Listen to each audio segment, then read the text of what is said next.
Eu tenho 4 vasos de planta aqui em casa. E eu já tive aqui uma aventura com esses vasos aqui. Primeiro fiz aqui uma gambiarra, comprei carrinhos de computador para empurrar as plantas de um lado para o outro, para varrer, para limpar. E na primeira fase aqui, vamos supor, tive 3 etapas aqui. A primeira etapa foi assim, peguei plantas nativas, foi uma coisa muito bacana, as plantas cresceram, fiquei super contente.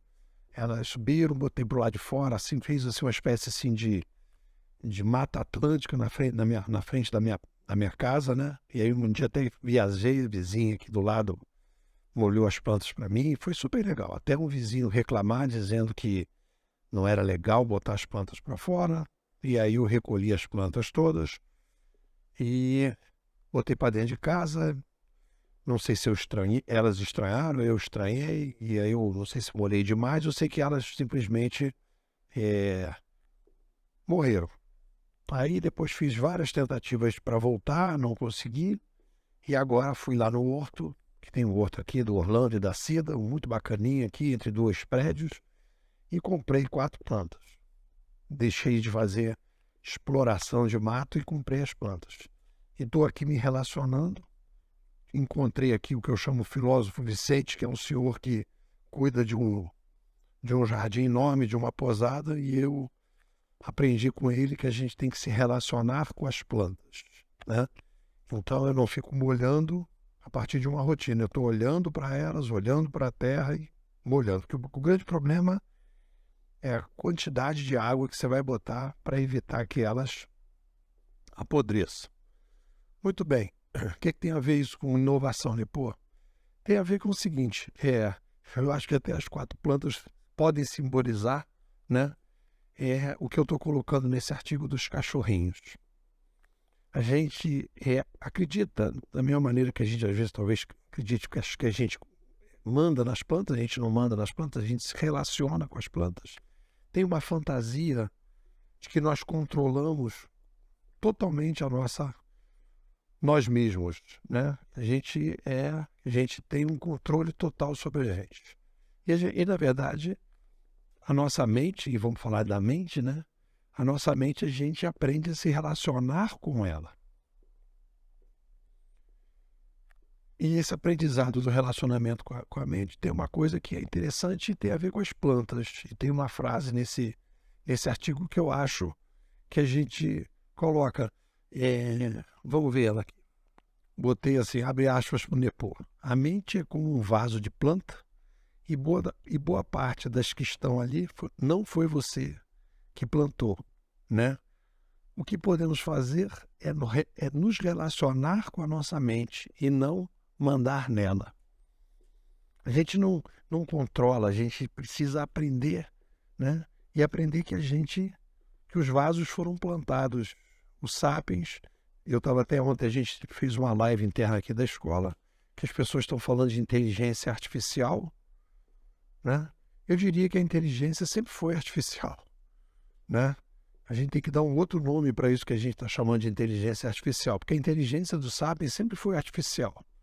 Ela foi desenvolvida, ela é um mix ali de capacidade que você tem de pensar com toda a bagagem que você tem, que vem do passado. A gente para ser sapiens, a gente precisa passar por uma formatação básica obrigatória. E essa formatação básica obrigatória, que eu aprimorei um pouco essa conversa aqui no artigo, né? Ela tem fases, né? Tem a demanda principal da mente, que eu diria que a principal demanda da mente é realizar atividades que a deixam tranquila e motivada com a vida que levamos, conseguindo superar os aspectos negativos da nossa formatação básica obrigatória. As pessoas, na verdade, elas procuram, de maneira geral, né, estar tranquilos. Mesmo as pessoas que estão sempre ativas, elas procuram estar motivadas. Então, você tem que entender toda essa discussão de propósito, o que eu tenho que fazer, etc. Na verdade, aprender o que faz com que a mente fique motivada, né, ao mesmo tempo motivada e tranquila, porque quando você tem uma mente que você bota ela para rodar, ela se tranquiliza. E aí ela vai descansar tranquila, ela vai descansar. Agora, quando ela está sendo subutilizada, ela vai latindo, e aí vem essa brincadeira dos cachorros que eu vou falar. Depois, a gente tem funções principais, e aí eu criei a ideia dos 4 cachorrinhos. Eu já tinha falado de cachorrinho da mente, mas aqui resolvi ampliar a brincadeira. Até botei os cachorrinhos numa das imagens que eu divulgo o artigo, vou botar o cachorrinho, né? Eu botei os 4 cachorrinhos que a gente tem. O cachorrinho principal, que é o criativo. Os cachorrinhos que eu chamei de Einstein, né? Podemos falar que ele é o Einstein, que ele está ali, né? Fazer uma homenagem, né? Então, o cachorrinho criativo é aquele responsável para você se originalizar, para você pensar coisas diferentes. Cachorrinho bibliotecário, que é o que armazena coisas, como é o mesmo nome daquele cara que a gente conversou naquele dia. Cachorrinho lembrador, olha, não esquece de comprar iogurte hoje no supermercado, lembrador. Olha a diferença. O bibliotecário lembra o nome daquela pessoa que está no caixa, né? Ele memorizou aquele nome, então é uma coisa mais estrutural, mais de longo prazo. E o lembrador é só aquele cara que está lembrando naquele momento, né? É mais o extrato bancário. E o cachorrinho é o organizador. Então, esse pacote, né? Você precisa organizar bem esse pacote e você não manda nesses cachorrinhos. Você aprende. Eu dividi aqui a minha mente de maneira bem poética. E quando eu tenho aqui uma ideia para organizar melhor, eu vou e bato num determinado ponto da cabeça para agradecer. O meu criativo botei aqui do lado direito, na frente da cabeça, e toda vez que eu tenho uma ideia, hoje no artigo eu tive umas ideias bacanas, uma frase legal, eu bato nele e agradeço. Como se fosse uma outra pessoa. Então, quando eu falo que como é que a gente desenvolve o Einstein, o cachorrinho Einstein na nossa cabeça? A gente vai compreendendo, né, as características da, entre aspas, raça do cachorro, o que é que ele gosta de fazer, e vai dando a ele aquilo que ele precisa. Se tem um cachorrinho que gosta muito de passear, você tem que passear 3, 4 vezes ao dia. Aquelas ideias, né? Um cachorrinho que fica dentro de casa, o cachorrinho que fica fora de casa, o cachorrinho que gosta de dormir no quarto, outro cachorrinho que não gosta e tal. Então você tem que aprender a se relacionar com a mente. E essa relação que a gente faz com a mente faz toda a diferença, ainda mais agora, no mundo em que a gente começa a ter que competir, né, com inteligências fora do sábio. É isso. O que vocês dizem? Como é que eu faço depois? Como é que eu estou fazendo aqui no curso?